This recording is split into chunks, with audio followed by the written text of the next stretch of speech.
સુરેન્દ્રનગરના ભાજપના ઉમેદવાર ચંદુ સિંહોરાએ ઉમેદવારી પત્ર ભર્યું હતું। ચંદુ સિંહોરાએ પોતાના સમર્થનમાં મેળાના મેદાન ખાતે જાહેર સભાનું પણ આયોજન કર્યું હતું। સભાને સંબોધન કર્યા બાદ ચંદુ સિંહોરા પોતાના સમર્થકોની સાથે રેલી યોજીને કલેક્ટર કચેરી ખાતે ફોર્મ ભરવા માટે પહોંચ્યા હતા। ત્યારે આ રેલીમાં મોટી સંખ્યામાં સુરેન્દ્રનગર ભાજપના નેતાઓ કાર્યકરો મોટી સંખ્યામાં હાજર રહ્યા હતા।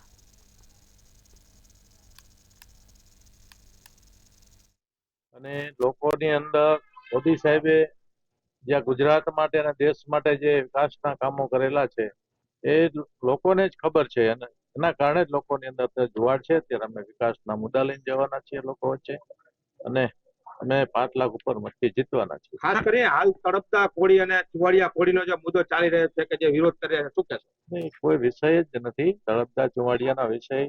બંને તળપદા અને ચુવાડિયા બંને એક મગની બે ફાટ છે અને કાયમી ભેગા રહીને